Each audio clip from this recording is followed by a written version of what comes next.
Olá, mulheres! Sejam bem-vindas ao dia 11, onde nós vamos ter a participação aí da querida Pri, com a temática Não Olhe para Trás. Vou esperar o Instagram notificar vocês. Esqueci de ativar aqui a função avião. Tudo bem com vocês? Pronto, ativei. Boa tarde, como é que foram de final de semana? Me contem aí. Aproveitaram, gente, final de semana? Descansaram? Curtiram a família? O que vocês fizeram de bom aí? Me contem. Eu nem coloquei o desafio lá do dia 10, né? Tá na própria live o desafio, só que eu não reforcei lá com vocês. Depois eu reforço lá no canal do Telegram para quem ainda não entrou. Tudo bem com vocês? Vocês estão quietinhas aí? Segundou, né, gente? Segunda-feira. Como tem sido as segundas de vocês? Eu aproveito para planejar a segunda no final de semana, gente. Já deixo arroz pronto, já deixo o purê pronto, já deixo um monte de coisa pronta na geladeira para que segunda-feira seja mais tranquilo, né? Geralmente é mais agitado. As crianças vêm de um final de semana. Boa tarde. Deixa eu ver se a Pri chegou aí, pra gente poder conversar. Louvor e adoração, meu Deus, amém. Nem acredito que tô conseguindo participar ao vivo. Que coisa boa, Daniele. Bom demais, né? Bom demais. Eu também gosto de acompanhar as coisas ao vivo, porque se for deixar pra depois... Ô, gente, tudo que a gente deixa pra depois, a gente acaba não fazendo, essa é a verdade. Ou a gente prioriza de alguma forma, ou a gente se perde, né? Eu tô montando a estrutura do Saia do Caos, do curso de organização, né, de planejamento. Eu já virei pro João Paulo, você vai ser meu cobaia. Eu tô estruturando passo a passo da forma que eu acho que faz sentido e que vai ajudar vocês. Eu falei, nossa, eu consegui fazer com que o João Paulo execute o planejamento, amiga, ou vai servir para qualquer um. Ai, eu tô pra sentar com ele ali para passar. Já passei várias formas ali, né, aplicativos, ele já tá começando a usar. Vai ser bom demais. A Pri já tá aí, prontinha, com café e panqueca de banana, que coisa boa. Tem um bolinho ali. Ô, gente, as minhas amigas são fitness, né? Então elas colocaram lá no grupo que elas já tinham ido malhar, né? Aí as duas já foram malhar. Aí eu falei assim, a única coisa que eu fiz foi comer um bolo de cenoura com cobertura de chocolate. Elas falaram que eu tenho até o final do dia pra alcançá-las, entendeu? Jesus, toma conta, eu preciso voltar mesmo. Vamos ver se hoje eu vou. Deixa eu chamar a Pri aqui, já deu tempo aí, né, gente? Marque uma amiga, suba coraçõezinhos, envia o aviãozinho aí, convida alguém para estar conosco e receber aí da parte do Senhor através da vida da Pri. Você solicitou, Pri? Acho que não, né? Deixa eu te caçar aqui. Priscila. Amiga querida aí de longa jornada, passamos por muitos Oi, processos semelhantes. Ei, minha e linda! aí? Tudo bem, e Tudo você? bem? Graças A gente não encontra a pessoalmente, a gente Deus. encontra assim, né? Ah, tem que ser, né? Da última Pois vez que você veio, a gente não eu chego conseguiu aí, é uma encontrar, né, correria, amiga? tem que visitar tanta gente, fazer tanta coisa, mas vai dar certo. Uma hora dá, Vai se Deus estar quiser. um Como é que tempinho tá Brasília fechado, aí? tem chovido bastante, mas fora isso, tá tudo bem. Ô, amiga, você sabe que agora que eu me toquei que você tem uma Ai, entonação e todo uma mundo voz fala muito parecida com a Ana isso. Paula Valadão. Você acredita que só agora que eu me toquei Não, eu tenho uma disso? aluna que Você fala que quando ela tá acredita? assistindo as minhas aulas, aí que o marido fala, você tá ouvindo a Ana Paula? Só agora que eu me toquei, gente do céu! A voz da Pri é Ah, eu parecida acho um demais com a da privilégio. Ana Eu Paula. já tive a fase de criticá-la muito, mas hoje ela me inspira. Ai, né? Eu te entendo, amiga, te entendo. É, É, esse é legalismo faz verdade. umas coisas com a gente que só Deus explica. Eu estava conversando com o João Paulo ontem à noite, porque eu sempre fui da adoração, né? Eu sempre tive esse entendimento que Deus procura adoradores, né? Que Deus está em busca de adoradores. E eu sempre fui uma mulher de adoração. E era madrugada. Gente, eu já perdi a conta de quantas madrugadas eu virei com a Ana Paula Valadão. ouvindo na Paula Valadão, adorando e tal. Aí depois, né, vim para esse legalismo. Nossa, que absurdo! Aí hoje eu tô resgatando esses louvores todos, sabe? E é tão engraçado, né, que eu vejo, eu olho pra Nossa, vida dela hoje e eu continuo vendo frutos, né? E uma galera aí, você vê, não tem fruto, né? Então eu falo, oh, meu Deus do céu, a gente se coloca num lugar que não é nosso. E eu questionando com o João, né? Nossa, João, como que eu parei de adorar? Eu parei de adorar, porque é um culto racional, né? É uma adoração racional. Então, assim, você não é. pode chorar, você não pode levantar as mãos, você não tem liberdade de adoração, né? Eu estava aqui com o pastor Ricardo Costa e na igreja dele, ele falou que agora estão fazendo culto que ele chama de vertical, Uhum. né? Que o culto não vai ser só aqui, é de você para Deus. E eles criaram espaços, olha, ali, ó, quem quer adorar a Deus, quiser se movimentar com o corpo, ó, pode ir para lá. Quem quiser sentar, escrever, desenhar, vem para cá. Ou seja, um culto onde cada um tem a liberdade de adorar a Deus da forma como Deus mesmo coloca no coração. Eu achei tão lindo isso. Eu falei, João, como que pode eu ter parado de adorar? Olha como é que o legalismo ele vai de fato corrompendo, né? Nossa mente vai ficando corrompida. Mas não é o assunto de hoje, não. Depois a gente pode conversar sobre isso. Queria que você se apresentasse, Pri, pra gente aí, falasse um pouquinho de você e daquilo Vou que Deus falar. tem colocado no seu Oi, coração. mulheres, eu sou a Pri Aidar. Eu sou casada com Valéria há 10 anos. Nós somos pais da Aurora, da Antônia e do Estevão. Eles estão com 6, 4 e quase 2. E eu tenho uma história, assim, interessante também, um pouco parecida com a da Pan. A gente nasci no Evangelho, nasci e cresci na Igreja Presbiteriana. E já tive minha fase também bastante legalista. E de um tempo para cá, o Senhor tem feito maravilhas na nossa vida. Ele tem nos mostrado para que Ele nos chamou, de uma forma assim muito clara e de um jeito que não dá para fugir.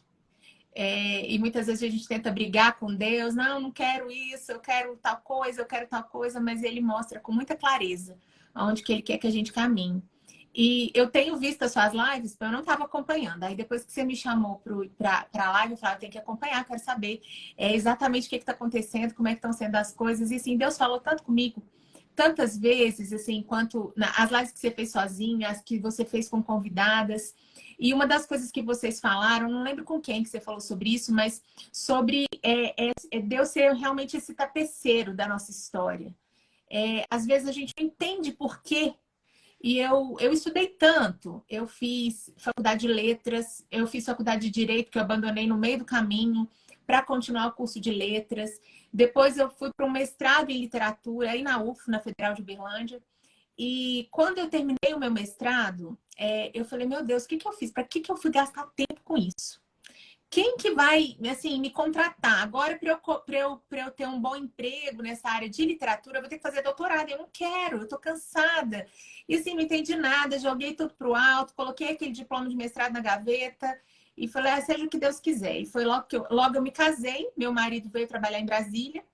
Eu vim com ele, obviamente, e chegando aqui foi que aconteceu todo o rebuliço na minha vida, assim, que eu fui compreender mesmo tudo que Deus tinha para mim. Eu creio que certamente eu já era convertida, eu já tinha Jesus desde muito cedo, desde a minha adolescência, mas foi nesse processo que ele se tornou o controlador de fato da minha vida, que ele se tornou o Senhor da minha vida. Então, de 10 anos para cá, que esse processo tem sido lento, eu reconheço que é um processo lento, mas é o tempo dele. E aí, de repente, em 2019, tudo começou a fazer sentido. Por que que eu fui fazer mestrado? Por que que eu estudei tanto literatura ao longo da minha vida? E claramente Deus me mostrou, Ele me deu todo o projeto. Eu sabia que Ele queria que eu trabalhasse com mulheres, mas eu não entendia como. E eu orei por mais de um ano para que o Senhor me desse uma resposta. E aí, de repente, veio tudo assim. É um clube de leitura para mulheres, mas vocês não vão ler literatura cristã, é para ler literatura clássica. Eu falei, meu Deus, ler literatura clássica, né? No meio protestante a gente tem tanto preconceito. Mas foi para isso que ele me chamou e ele fez coisas grandes, assim, nesses 3 anos. Um projeto de leitura, então, de literatura clássica. A gente lê literatura clássica, mas com as lentes do cristianismo, na cosmovisão cristã. E ali a literatura nos ensina demais, né? Fazer o nosso imaginário expandir, fazer a gente compreender, entender todas as coisas bíblicas, as coisas da terra, as coisas de Deus, mas por meio de exemplos reais. Porque muitas vezes a gente lê um livro cristão são importantíssimos, ensinam demais pra gente. A gente lê um livro, sei lá, sobre casamento, sobre a vida da mulher virtuosa, enfim, são livros bons, mas muitas vezes quando você vê aquele exemplo ali, ele vai te ajudar muito mais do que conceitos. Ou um anti-exemplo também, porque a gente lê livros assim, que seriam considerados livros proibidos até um certo tempo atrás. Por exemplo, a gente leu Madame Bovary no primeiro ano de clube. E mulheres cristãs lendo livros assim, mas Deus vai nos ensinando. Enfim, e aí a gente está indo para o quarto ano, estamos no quarto ano de clube, agora se tornou escola de formação literária, porque também por um direcionamento do senhor eu percebi que era muito mais que um clube, era uma escola mesmo. A gente tem aulas semanais sobre os capítulos escolhidos, e é isso que eu tenho feito na área profissional. Eu sou também mãe educadora, educo os meus filhos em casa, também como um chamado. Tenho visto também você falar muito sobre isso, é muito importante que a gente fale sobre isso nesse meio homeschooler, né? Que você tem que ter muita certeza, muita convicção e entender que é para sua família mesmo, que não é modinha, que não é bonitinho, que é difícil, que é um desafio. E quando eu falo que hoje as pessoas estão assustadas, né, com a questão política, eu falo, gente, eu nem tenho plano B. Porque se é chamado, é chamado. Se o Senhor me entregou, ele vai dar um jeito da gente ir até o fim. Então, estamos aí, essa sou eu, né? Um pouquinho de mim. E aí você me convidou para falar aqui hoje, para a gente compartilhar, e eu te falei que Deus tem falado comigo sobre não olhe para trás, né? Para a gente não olhar para trás. E aí eu até levei uma palavra recentemente para as mulheres da minha igreja justamente sobre isso, recentemente, sábado passado. Tanto que Deus vai costurando mesmo as coisas. E aí eu vi, né, qual que é o desafio? A beleza de ser mulher. E comecei a refletir sobre isso ao longo do fim de semana. Pensei muito sobre essa frase, né? A beleza de ser mulher. Nós temos passado por tantas dificuldades nesse aspecto. Você tem falado tanto sobre isso nesse desafio. Essa coisa da questão de regras. Se a mulher é isso, isso, isso. A mulher virtuosa, ela tem que ser assim, assim, assado. E o nosso Deus é Deus de liberdade, como você acabou de falar, né? Esse Deus que nos liberta para adoração, para que nós façamos tudo. Onde há o Espírito de Deus, há liberdade. Então, existem os papéis que são, sim, definidos entre homens e mulheres. A gente precisa compreender isso. E quando a gente escuta essa coisa das regras, a mulher, não, a mulher de Deus, ela é assim, assim, assado. A mulher virtuosa, ela tem que fazer isso, isso e isso. E aí, a gente que sabe que foi para a liberdade que Cristo nos chamou, a gente começa mas tá errado alguma coisa, né? Começa a incomodar alguma coisa no coração.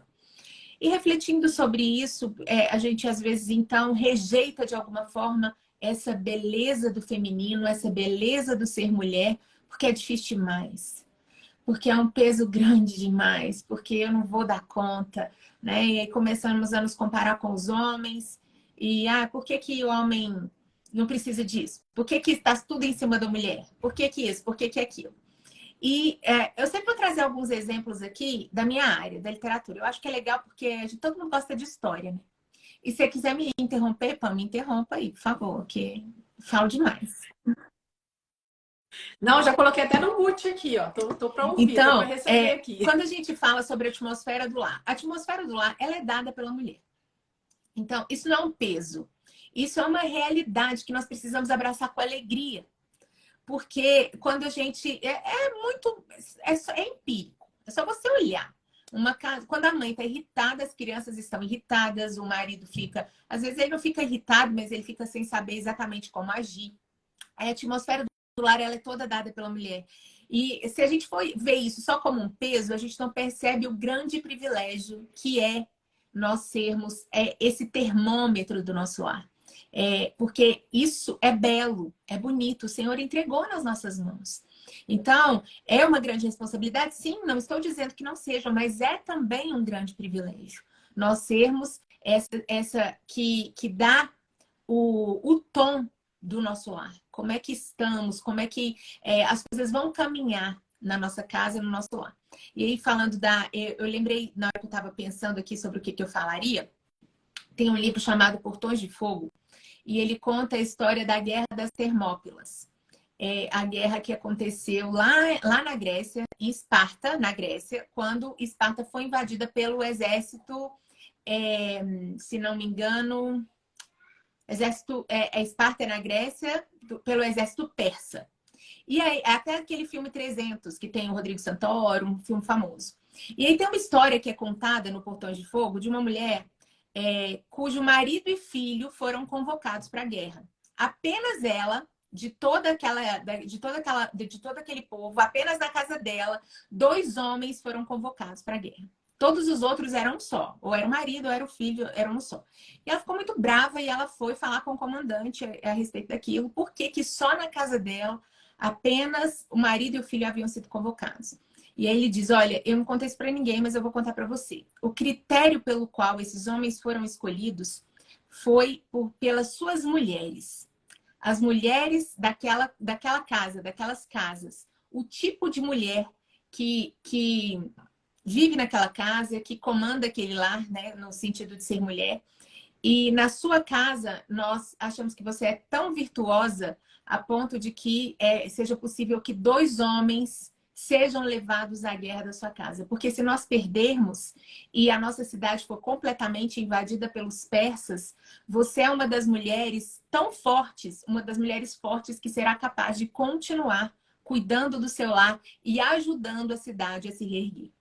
Então, o papel dessa mulher não é simplesmente um papel de estar ali só dentro de casa, não é um papel de só estar ali passivamente esperando, mas ela foi analisada e pela forma como ela foi analisada, aqueles homens eles foram convocados para a guerra, o marido e o filho. E aí ela entende o seu papel, ela fica honrada com isso que aconteceu.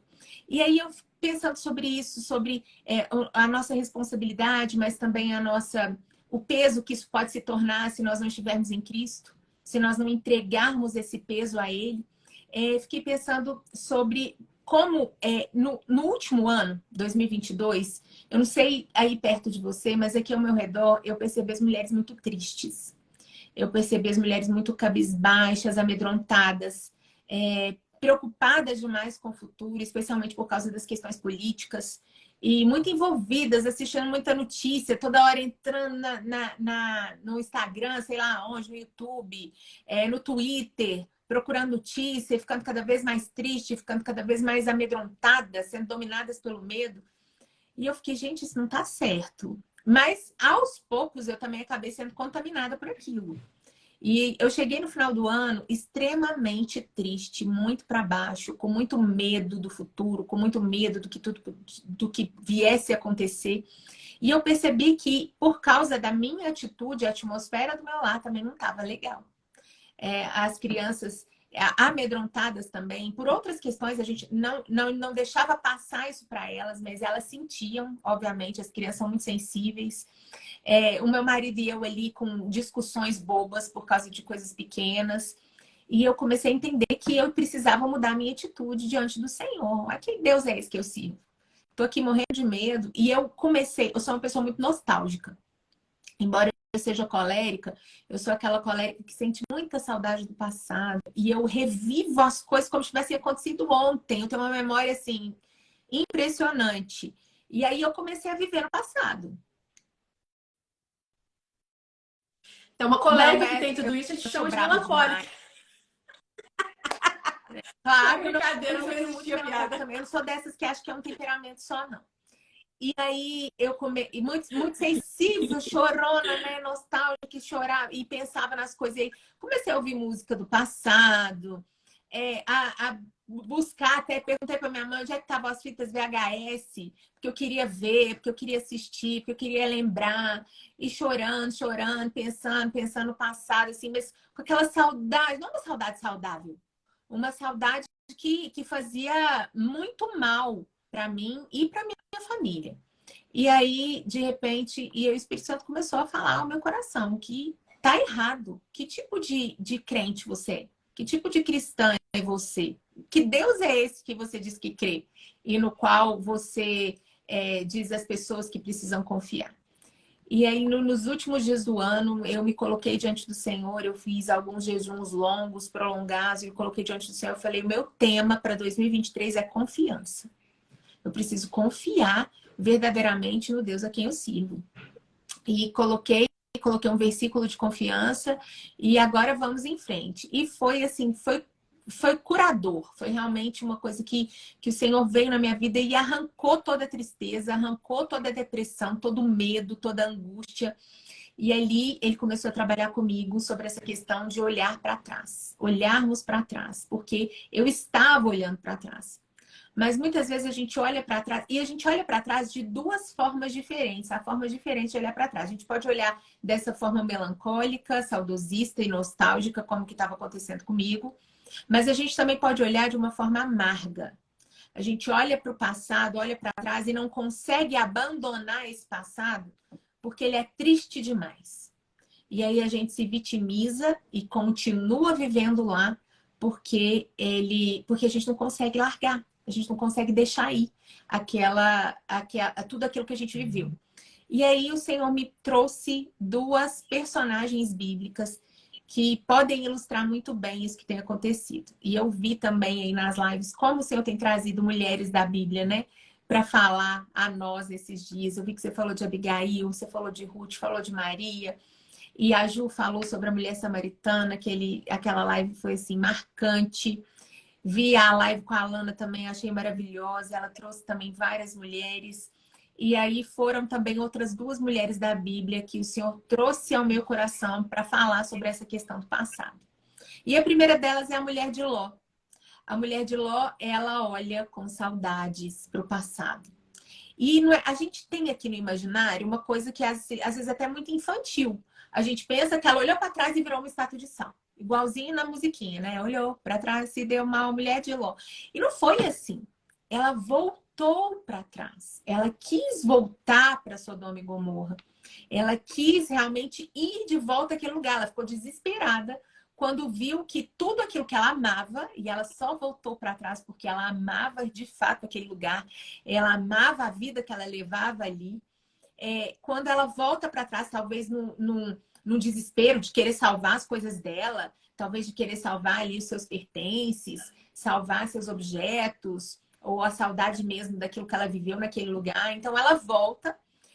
Tem um trecho, deixa eu ver até aqui onde que é que fala, é Deuteronômio alguma coisa, que vai falar sobre... depois eu acho aqui. Vai falar sobre Sodoma e Gomorra, e que Sodoma e Gomorra foram destruídas não só por enxofre e fogo, mas também por sal.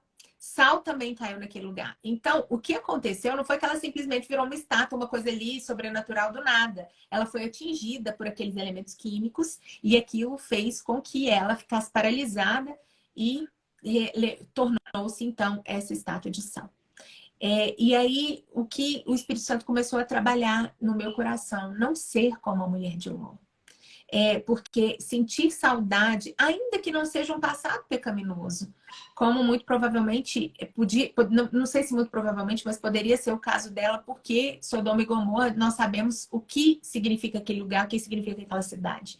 Mas olhar para trás e querer voltar para aquele passado.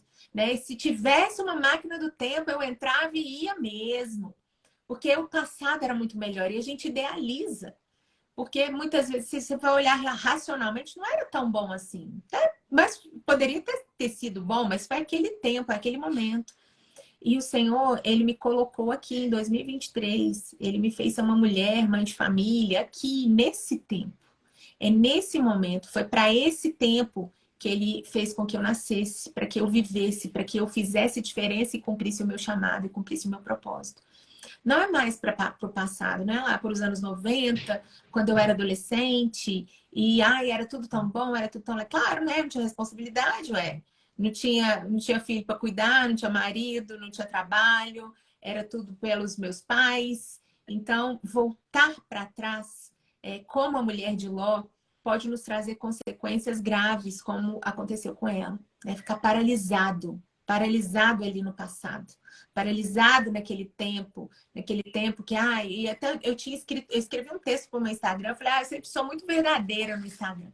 Eu sempre mostro quem eu sou. E depois eu fui reler esse texto, foi bem no finalzinho do ano.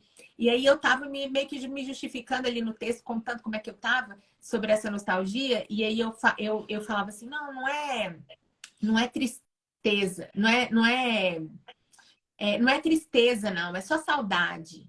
É mentira, eu estava triste, eu estava me deixando levar, me deixando ser entregue para a saudade desse passado, para aquilo que havia ficado para trás. E aí foi quando Deus começou a trabalhar comigo, quando eu realmente abri o meu coração para confiança nesse Deus a quem eu sirvo. E quando isso aconteceu, quando eu realmente me entreguei ao Senhor, eu posso falar, gente, de verdade. É assim, passou, acabou tudo. Todo medo, toda dor, toda angústia. Alguém perguntou aí, mas isso não é depressão? Acho que não era depressão. Acho que poderia se tornar se eu me entregasse aquilo, aquele sentimento, aquela vontade de olhar para trás e de ficar lá atrás e de ficar no meu passado.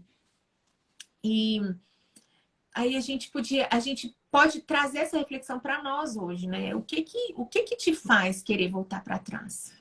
É saudade mesmo? É medo do futuro? É preocupação com esse momento, com esse tempo que a gente vive, que Jesus está às portas? Então seria mais fácil viver lá atrás, viver lá no passado, quando não existiam tantas responsabilidades, quando não existia tanta angústia na nossa vida, mas foi para hoje que o Senhor te levantou. É para o dia chamado hoje. Esse é o dia que o Senhor fez. Nós precisamos nos alegrar e nos regozijar nele. É nesse dia, no dia de hoje, não é no ontem que parecia ter sido tão bom. Pode ter sido bom, pode ter sido maravilhoso, mas ficou lá. Como a gente falou sobre o tapeceiro que vai tecendo a nossa vida, ele teceu ali no passado para que você estivesse aqui hoje, vivendo hoje, e não como essa mulher, a mulher de Ló, que sentiu saudade do seu passado e quis voltar para ele. É como se a gente pudesse entrar numa máquina do tempo. Então, Deus ministrou muito comigo na vida da mulher de Ló. Mas aí ele veio falar também de uma outra mulher, também da Bíblia, e que ela também ficou presa a seu passado por um tempo, mas aí já numa outra perspectiva. E você falou de Ruth, acho que foi no dia 4 ou no dia 5 do desafio, e eu quero falar de Noemi. Noemi, ela é a sogra de Ruth, né? Como todas sabemos. Depois vocês procurem lá, gente. Não vou ler os textos bíblicos aqui, não, senão a gente vai gastar muito tempo. Mas Noemi, ela vai com sua família, seu esposo Elimeleque, seus filhos Maom e Quilion, eles viviam em Belém, a cidade que tinha o nome de Casa do Pão. E aí eles se juntaram para ir embora para Moabe, porque Belém, que é a Casa do Pão, estava sem pão naqueles tempos. Então, eles saíram da sua terra, do povo de Israel, do seu povo, e foram ali para Moabe. E ali os filhos se casaram, e só que os três morrem, os três homens da família, tanto o pai quanto os dois filhos. E Noemi então decide voltar para Belém. Só que agora Noemi não é mais a mesma mulher. Ela é uma mulher triste e amarga, porque ela não consegue se desprender desse passado que tanto a entristeceu. São muitos traumas. Você perder marido, perder os dois filhos numa terra estrangeira, depois de anos longe da sua casa. Então, ela se deixou ser levada por essas dores, por essa tristeza. E ela não volta sozinha para Belém, ela é acompanhada da sua nora Ruth, que decidiu ir com ela, mas ela volta amarga. Tanto que quando ela chega em Belém, as pessoas sabem que ela está de volta. Ah, Noemi voltou, é Noemi, aquela ali é Noemi. As antigas amigas dela dizem, e ela diz, não me chamem Noemi, me chamem de Mara. Porque Noemi é um nome que remete à alegria, e Mara significa amargura, e eu sou uma mulher amarga. Deus fez com que eu me tornasse uma mulher amarga, é algo assim, ela culpa o Senhor. Acho que quem quiser ler, lá tá lá em Ruth, capítulo 1, dos versículos 19 a 21, quando ela diz que está amarga, não me chamem Noemi. Por quê? Por que tanta amargura? Certamente por tudo que ela viveu. Então, ela é essa mulher que não consegue abandonar o seu passado, não porque ele tenha sido bom demais, mas porque ele foi ruim demais. Foi porque ele trouxe muitas dores, muitas tristezas, muitas amarguras. Nós não sabemos em que circunstâncias esses homens morreram, tanto seu marido quanto seus filhos, mas nós podemos imaginar a dor de se perder toda a sua família. Você tem um marido e dois filhos e você, além de se tornar viúva, você se torna uma mãe sem filhos. Não tem um nome, né, para quem perde filhos.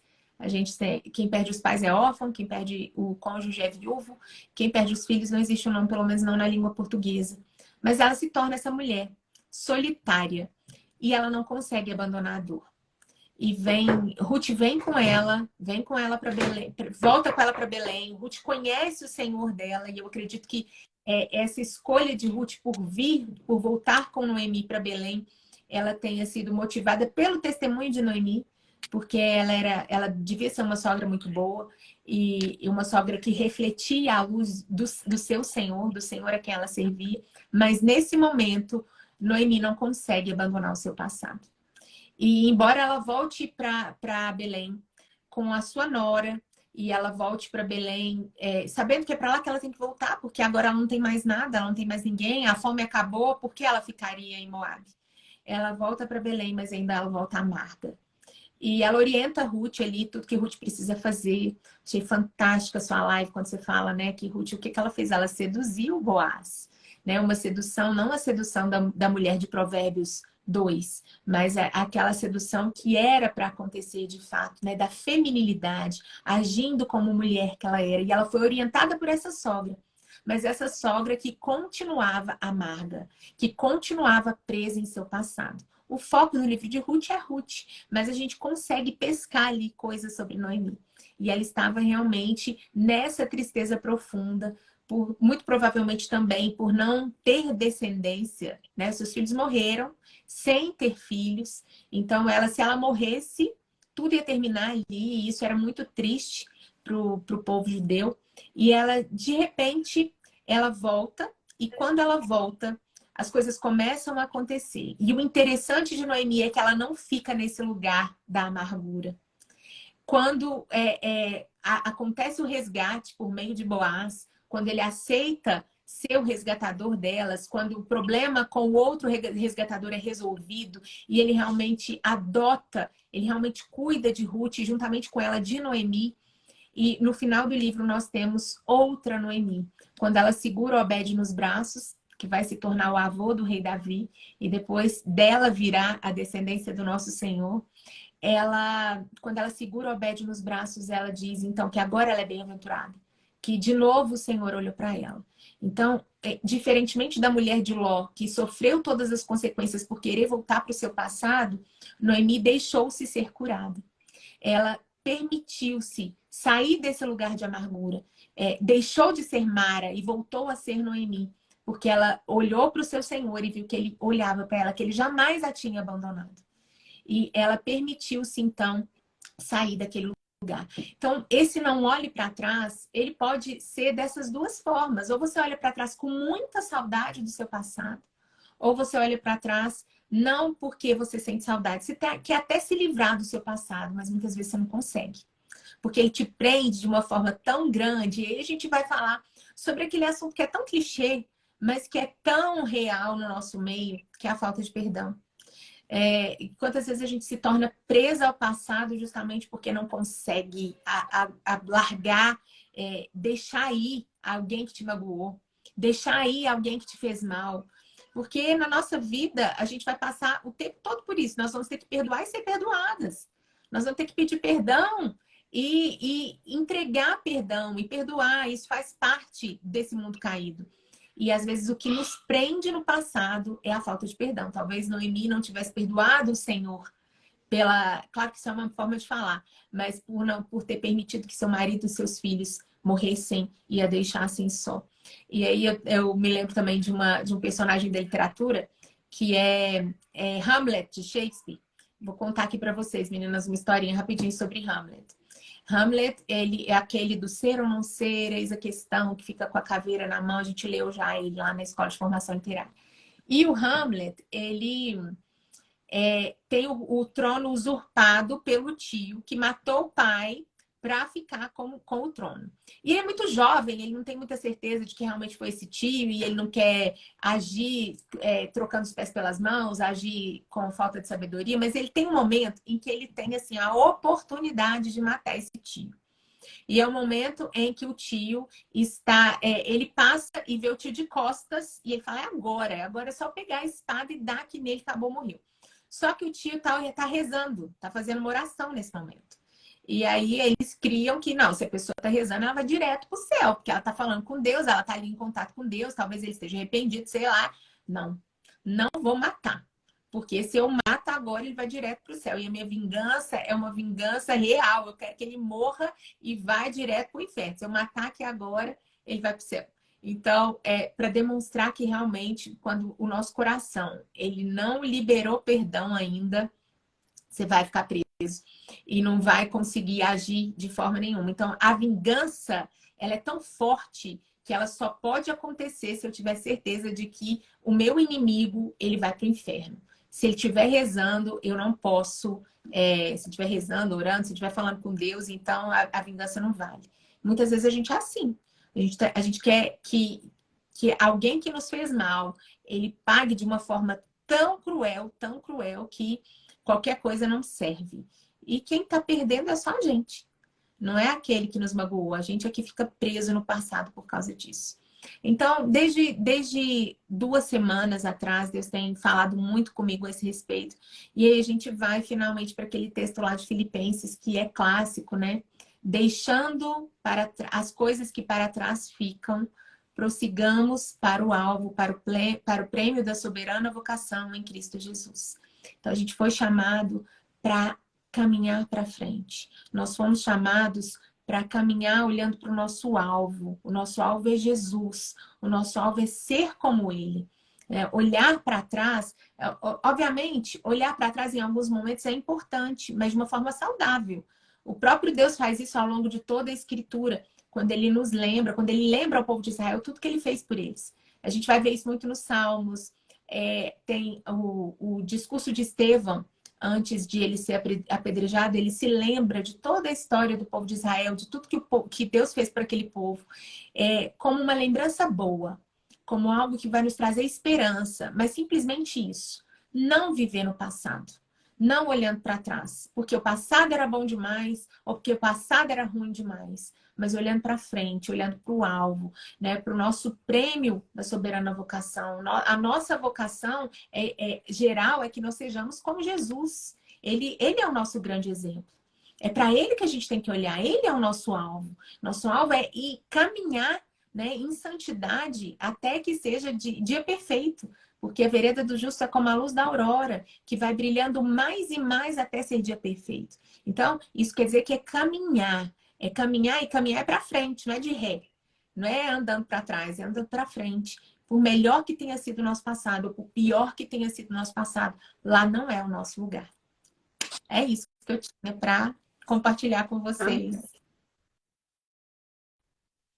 Amém. É muito engraçado nessa questão do perdão, porque negar perdão é negar a própria humanidade. Né? Se você nega perdão para alguém, você está negando a sua humanidade. Porque você é pecador, você também necessita de perdão. Então, se você nega perdão, você está se colocando num lugar que não é humano. Que não é humano.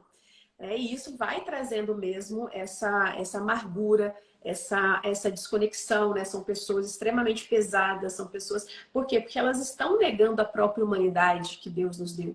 Né? Deus nos deu essa humanidade e justamente essa humanidade nos fez pecar contra Ele. Mas assim Deus quis. Ele não queria robôs, né? Ele não queria ali pessoas, né? Animaizinhos de estimação. Então existe essa humanidade em nós que nos faz pecar. Então, se a gente nega o perdão ao outro, eu estou me colocando em que lugar? De alguém que não peca? Porque existe um que não peca. E este um que não peca, ele nos perdoa.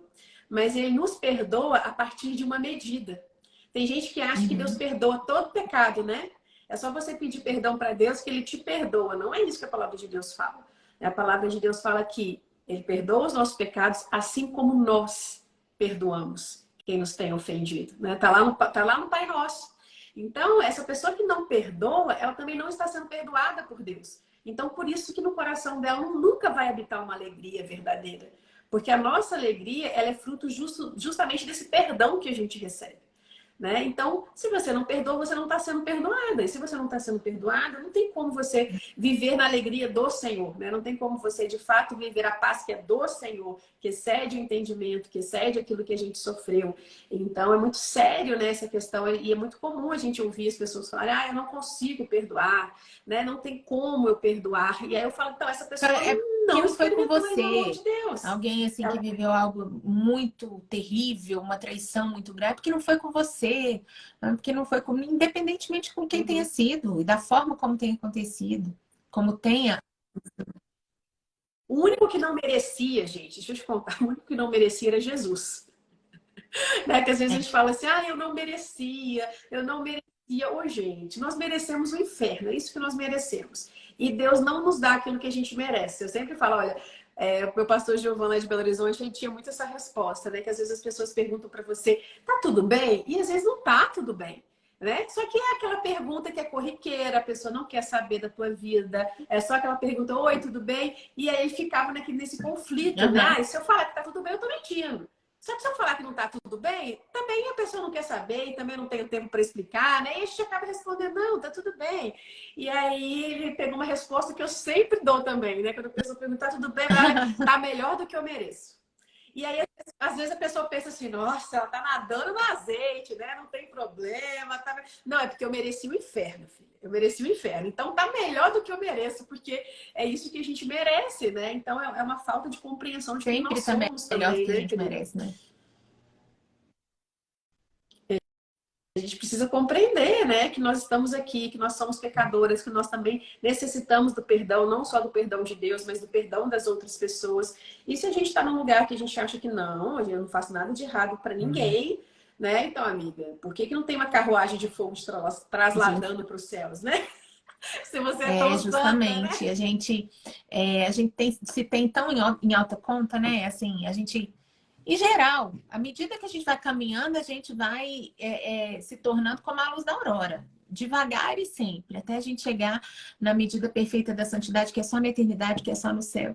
Mas a gente vai, a gente se tem muito em alta conta no geral. A gente acha que é alguma coisa. Mas quando a gente olha para Jesus e a gente olha para a cruz e alguém colocou que eu tenho muito que aprender, eu também. A gente está sempre aprendendo, né? Como diz a Pão, a gente é tudo farinha do mesmo saco.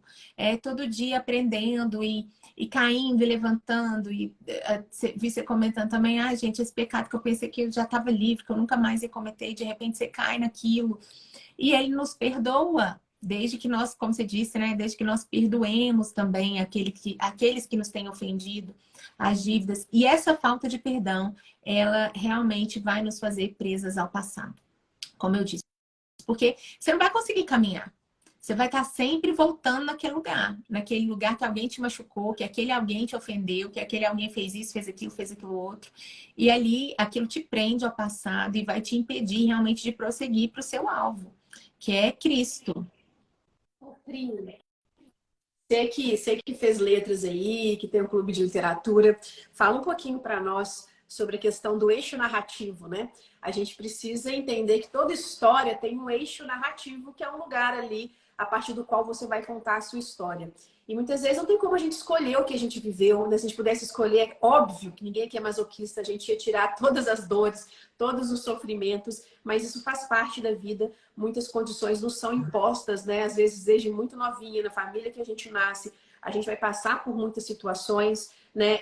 O percentual de mulheres que sofreram abusos, por exemplo, é um percentual gigantesco, né? Que sofreram abusos na infância e muitas vezes isso não é falado. A gente muitas vezes não tem muito essa abertura e quando a gente olha para os números é uma coisa muito bizarra, né? A quantidade de mulheres que de fato sofreram abusos e às vezes, né, sofreu algum tipo de traição, alguma pessoa de fato foi muito cruel para com essa pessoa e aí ela escolhe contar a história dela a Exatamente. partir disso. Só Não, que não precisa, né, Pri? Então explica aí um pouquinho aí como que a gente pode escrever melhor a nossa história, escolher melhor o eixo justamente, narrativo da nossa porque história. existem diferentes perspectivas. Aí quando a gente estuda literatura, por exemplo, você pega um grande clássico, um livrão, assim. Por exemplo, Ana Karenina, eu vou dar um exemplo prático aqui. Ana Karenina é um livro que a gente leu no clube no segundo ano, se não me engano. É o livro do Leão Tolstói, é um clássico. Tem filme, né? Esses livros todos têm filme. E a Ana Karenina, a gente vê, o nome do livro é Ana Karenina. Você pensa, deve ser sobre a história dessa mulher, esse livro. É também, mas não é apenas, porque tem um outro protagonista que se chama Lievin. Ele é um outro protagonista, ele não tem muito a ver com a Ana Karenina. E a gente tem ali um eixo narrativo da história. dessa história, de uma história ali que muitos personagens, muitos mesmo, se conhecem, se cruzam. Ana Karenina e Lieven, eles não são próximos, mas a história vai caminhando de uma forma em que em algum momento eles vão se encontrar.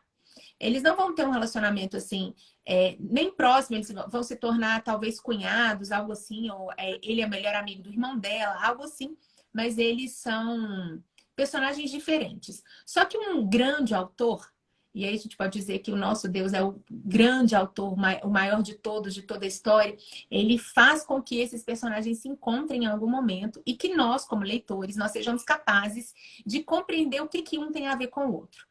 E à medida que a gente vai lendo, as histórias deles são paralelas, depois elas se encontram, mas a gente percebe que eles são personagens absolutamente opostos. Enquanto ele é um homem sábio e inteligente, e que sabe o que quer, e depois no final ele até tem um encontro com Deus, ela cada vez mais se afasta daquilo que é prudente, daquilo que é bom, daquilo que é belo, verdadeiro, e vai por um outro caminho. Então, esse autor, ele fez com que essa história fosse contada, a mesma história, sob o ponto de vista de Lieven e sob o ponto de vista de Ana Karenina. E a gente pode fazer o mesmo com a nossa vida, mas aí não como personagem, porque o personagem é só a gente. Mas é como você falou, tem história de abuso, tem história de dores, tem história de... quantos de nós, né? A nossa geração, aqui, entre os nascidos nos anos 80 e 90, digamos assim, grande maioria é filho de pais separados. Passou por um divórcio dos pais e aquilo marcou a sua vida de maneira profunda. Eu sou uma dessas. Eu tô na estatística dos filhos de pais separados. Meus pais se divorciaram, eu tinha 4 anos de idade. E eu conheço muitas pessoas que contam a sua história a partir disso. A partir dessa história que meus pais separaram, por isso que eu sou assim. Porque eu tive muitos traumas, porque meu pai me abandonou, porque meu pai fazia isso e isso com a minha mãe, ou pela história do abuso, ou por tudo. Mas a pessoa, ela se esquece de ver todo o cuidado do Senhor, que é uma outra perspectiva dessa mesma história. E aí olhar, mas aconteceu isso, só que o Senhor me protegeu aqui, aqui e aqui. E a partir disso eu me tornei isso. E a partir por causa disso, a consequência foi essa. Olha só, eu tenho 41 anos, um exemplo, falando sobre o medo que a gente estava falando, né? Medo ano passado, medo do Brasil virar uma Venezuela, muita gente ficou com isso. Nossa, o Brasil vai virar Venezuela, meus filhos vão ficar sem comida, a gente vai ter que comer cachorro, sei lá o que, sei lá o que. Mas nesses 41 anos, quem me sustentou? Faltou comida? Faltou bebida? Pode ter sido uma história difícil da separação dos meus pais, da tristeza pelo abandono de pais vivos, tanta gente que vive isso. Mas e o sustento do Senhor? E contar tudo pela outra perspectiva. Né? Como o Tolstói foi capaz de contar a mesma história sob a perspectiva de Lieven, sob a perspectiva de Ana Karenina, eu posso ser capaz de contar a minha história pela perspectiva das coisas boas que Deus fez, como Ele me alcançou a partir de certas coisas. Isso é maturidade. Assim como Ruth, né? Ruth não conta a história dela a partir da viuvez, né? Mas a partir do resgate. O pessoal tá falando que tá travando? Né? Tá não, né? Não, sai e entra então, de novo aí, gente. Beleza. Tá normal. É isso, nós termos a maturidade de olhar para a nossa história e olhar também, e outra coisa que a gente faz com muita frequência é culpar o outro. A culpa é de outra pessoa, a culpa nunca é minha. A gente está lendo agora lá na escola um livro, uma tragédia grega chamada Antígona. E é uma protagonista, uma mulher, e ela decide que ela não vai aceitar a lei dos homens e ela vai brigar com tudo e todos para que a lei dos deuses seja cumprida. E é claro, a gente olha para aquela história muito anterior a Cristo com a perspectiva cristã e a gente aprende demais. E aí a Antígona, Antígona não, as tragédias gregas, elas simplesmente são tragédias. Antígona é filha de Édipo. Édipo, todo mundo já ouviu falar que é aquele moço lá que matou o pai e casou com a mãe, que o Freud bagunçou tudo, falou que era complexo de Édipo, que os meninos são todos apaixonados pelas mães, e bagunçou com a história, não tem nada a ver. Enfim, Édipo, realmente, mas sem saber. Foi tudo ali uma trama que aconteceu. E ele, sem saber de nada, realmente ele mata o seu pai biológico, casa com a sua mãe biológica, sem saber que ele está vivendo aquele incesto. E depois ele tem 4 filhos com essa mãe. E a tragédia grega é justamente sobre isso. sobre o fato de que coisas ruins acontecem. O fato de que a tragédia, a desgraça, aquilo que é ruim, pode te atingir. E nada disso precisa ter uma explicação. E nós, como cristãos, nós compreendemos isso pela perspectiva do pecado. Porque a gente vive em um mundo caído. E esse mundo caído, ele vai realmente trazer para nós as consequências da queda. E quando acontecem as tragédias, a tragédia grega, como o grego, embora ele não conhecesse a Cristo, ele não conhecesse o nosso Deus, ele sabia dessa importância do sagrado. O sagrado, ele era sagrado realmente para aquele povo. Então, se aconteceu, é porque tinha que acontecer. E a tragédia grega, ela não traz explicação nenhuma para desgraça. Ela não traz explicação nenhuma para tristeza, para dor, para angústia, para amargura. Aconteceu porque tinha que acontecer. E a gente segue em frente. O Édipo mesmo, ele furou os próprios olhos, depois ele seguiu em frente. A Antígona, ela comprou a briga lá com o novo rei, que era tio dela, e ela pegou, ela assumiu para ela. Eu tô nem aí, eu quero que a lei dos deuses seja cumprida. Eu não vou cumprir lei de homens, eu vou cumprir a lei de Deus. Independente do que aconteça, eu me sacrifico por isso. A história é mais ou menos essa. E aí, à medida que a gente caminha na história, e principalmente depois do iluminismo, depois do renascimento, quando o homem se afasta de Deus e se afasta completamente de tudo que é sagrado, tudo precisa ter uma explicação. Então, se aconteceu tal coisa, aconteceu tal coisa. Não, um exemplo. Aconteceu um exemplo prático, né? Aconteceu, eu fui abusada, mas a culpa é do meu pai, porque ele largou minha mãe e me deixou sozinha. E aí veio aquele tio, aquele vizinho, aquele padrasto e abusou de mim. E a culpa é do pai. E eu nunca vou perdoar esse pai porque a culpa é dele. É uma desgraça? É. É uma grande tragédia, certamente. Esse pai poderia ter assumido a sua responsabilidade como pai e ter ficado naquela casa para proteger aquela criança. É o que ele deveria ter feito, mas não foi isso que aconteceu. Infelizmente, a sua história é como uma história, é uma tragédia. É como aconteceu com o Ed. Parece duro falar assim. Parece que a gente não tá nem aí para a dor do outro. Não é isso. A gente tem as nossas próprias dores também, né, Pan? A gente sabe o que a gente passou. Só que a gente precisa olhar sob essa perspectiva de que existe um Salvador. E de que, embora isso tenha acontecido com você, por causa do mundo caído, por causa do pecado, existe um resgatador. Existe um Boaz, voltando de novo lá na história de Ruth, né? O grande Boaz, o grande resgatador, aquele que pagou o preço por nós e que vai te acolher com todas as suas dores. E você não precisa culpar seu pai, culpar sua mãe, culpar quem quer que seja. E aqui a gente deu um exemplo extremo, mas podem ser coisas mínimas. As pessoas, elas hoje, elas não assumem responsabilidade por nada. Pequenas coisas, a culpa é do outro. A culpa às vezes é até do menino, do seu filho ali, daquela criança que não entende nada, que, não, eu atrasei tudo hoje, mas a culpa é do fulaninho. A culpa é dele. Eu preciso encontrar um culpado por a minha vida estar dando errado, por alguma coisa ter acontecido.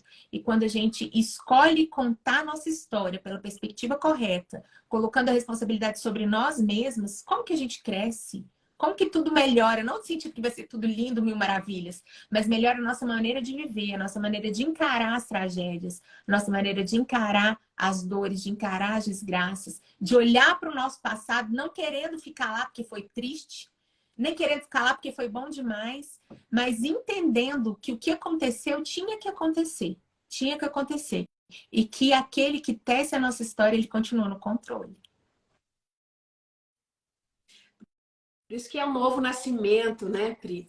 Porque nós não somos o abuso que sofremos, nós não somos a traição que sofremos, nós não somos o abandono que sofremos. Isso não é quem nós somos. Isso é algo pelo qual nós passamos, mas a Graças nossa a identidade não Deus. está no abuso, não está na traição, não está no abandono. Por isso que é necessário nascer de novo, porque a partir do momento que a gente nasce de novo, a gente recebe uma nova identidade. E a gente precisa começar a escrever a nossa história a partir dessa nova identidade. E isso, gente, é um ato da escolha, é um ato da vontade. Você precisa querer. Você precisa querer, olha, a partir de agora eu quero escrever a minha história a partir do meu novo nascimento. Porque agora a minha história tem um novo eixo narrativo e eu não vou contar mais a minha história a partir do passado, né? Que é o tema da live. Não olha para trás. Não olha para trás. Comece a escrever uma nova história hoje, né, Pri? Queria pedir que você orasse para essas mulheres que estão presas aí no passado, quer seja bom, quer seja ruim, que a gente possa, de fato, começar a viver o hoje. Isso é algo que Deus tem ministrado. Eu falo, gente, olha, é um só rebanho, é um só espírito e é um só pastor. E Deus tem ministrado a mesma coisa de ângulos diferentes, através de histórias diferentes, através de chamados diferentes. Deus tem chamado todas para a mesma coisa, sabe? Amém. É o dia chamado hoje. É o que nós vamos fazer com o dia de hoje. Não importa o que aconteceu ontem, sabe? Eu tenho falado muito com meu marido, amor. Cara, eu quero que todos os dias sejam bons, né? Por que que a gente vai ficar brigando por besteira? Por que que a gente vai... A gente pode, sabe, se deleitar um no outro. A gente pode, sabe, ter esse olhar mesmo, sabe, do hoje. Porque se eu olho para trás, eu vou lembrar de um monte de coisa que aconteceu que eu não gostei, né? Ou então, era melhor do que era agora. Se eu olho para amanhã, gente, eu tenho tanta coisa para fazer na minha vida, Priscila, que meu Deus do céu. Né? E aí a gente vai ficando presa na nossa ansiedade, porque, nossa, é muita coisa que eu tenho para fazer, é muita coisa que eu tenho que resolver. Será que eu vou ser melhor amanhã? Será que meu marido vai ser melhor amanhã? Não, gente, olha, vamos olhar para o hoje, vamos olhar para o agora. O que eu posso fazer hoje para tornar a vida das pessoas que estão comigo melhor, né? Eu posso escolher trazer alegria para minha casa, eu posso escolher trazer amor, eu posso escolher trazer beleza, né? Acordar, tomar um banho, ficar cheirosa, pegar uma plantinha, né? O Arthur tem muito isso, né? Antes de entrar na live, ele me trouxe esse Linda. presente. Gente, olha que folha linda. Isso aqui parece até... Meu filho, da onde você pegou? Porque parece até de plástico, né? Mas não, mamãe, eu achei ela tão linda. Eu tentei pegar ela 3 vezes, mas não, só uma que eu consegui. Aí até rasgou, né? Que deve ser uma planta bem forte, ele não conseguiu cortar. Mas, gente, olha só, né? É uma beleza que ele trouxe, né? Então, às vezes, a gente tem pessoas assim, né? Quem tem Eu acho filho sanguíneo vai que saber do que Esteban eu é tô sanguíneo. falando. Ele é muito E a gente pequenininho, não mas eu acho. é uma coisa assim, é uma coisa que, sabe, vai fazendo a gente. É uma folha, gente. Sim, é a beleza da criação de Deus, né? A gente pode ter pequenos gestos como esse, sabe? De chegar, dar um abraço, dar um beijo. Ai, tem gente que fica assim, era bom na época do namoro, era nada. Vocês gostavam de ficar passando vontade, de querer ficar junto, de querer dormir junto e não poder? Verdade, Vem dizer que a verdade. época do namoro é melhor, não. Então, assim, vamos olhar para agora, tudo que a gente pode desfrutar, tudo que a gente pode fazer, sair mesmo, né, da cadeira de menina mimada, que só está esperando que o outro faça, o outro faça. Não, seja uma mulher forte. Comece você a fazer, porque existe o peso da força. Você estava falando no início, né? É muito pesado, né? Porque quando você de fato decide ser uma mulher forte, sim, você vai ter que fazer muita coisa, você vai ter que tomar iniciativa de muita coisa, você vai ter que dar o primeiro passo de muita coisa. Então você pode achar que isso é pesado, mas, gente, não tem É. peso maior do que o peso da fraqueza. Gente, ser fraco é pesado demais, ser uma mulher fraca. É pesado demais, porque tudo dói. Você vai se enfiando em uma raiz de amargura, sabe? Você não vê mais beleza. Isso que é pesado. Isso que é pesado. Você fazer da vida dos outros algo melhor, né? Você trazer beleza, trazer alegria, isso não é pesado. Então a gente precisa, de Isso. fato, renovar a nossa mente, Vamos nos né, Pri? lembrar lá do versículo de Salmo 118, acho que é 6. Este é o dia que o Senhor fez. Me alegrarei e me regozijarei nele. Nesse dia, no dia chamado hoje. Ele é um presente. É um clichê falar isso, mas eu acho tão legal, porque o presente é um presente.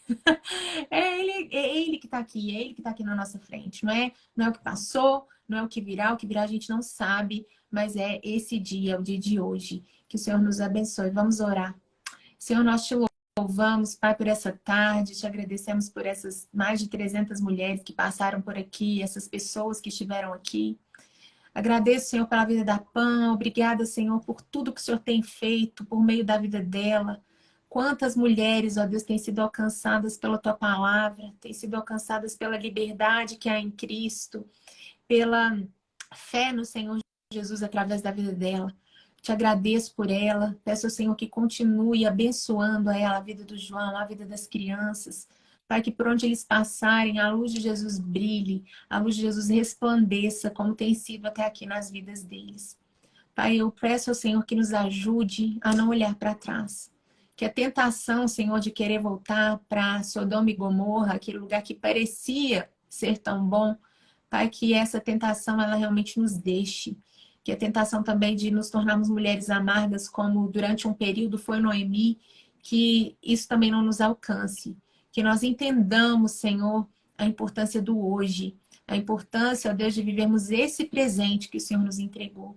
Que sejamos hoje mulheres fortes, que sejamos hoje mulheres de força, mulheres que entendem o seu papel, a sua responsabilidade, o seu lugar, mulheres que entendem aquilo que o Senhor tem para suas casas, para suas vidas, para suas famílias, mulheres cujos maridos sejam homens que podem descansar sabendo que tem uma esposa madura e que pode auxiliá-los como deve ser, que sejamos auxiliadoras como devemos ser dos nossos maridos, ó Pai. Que o Senhor nos abençoe e que o Senhor nos leve. Nós não podemos sozinhas, ó Deus. Nós seremos mulheres de forças apenas na força do Senhor, daquele que é o nosso Deus, o nosso Pai, do nosso resgatador. Abençoa o restante do desafio, a beleza de ser mulher, que todas nós entendamos cada vez mais o quão belo é ser mulher e o quanto isso pode glorificar o nome do Senhor. Em nome de Jesus. Amém. Amém.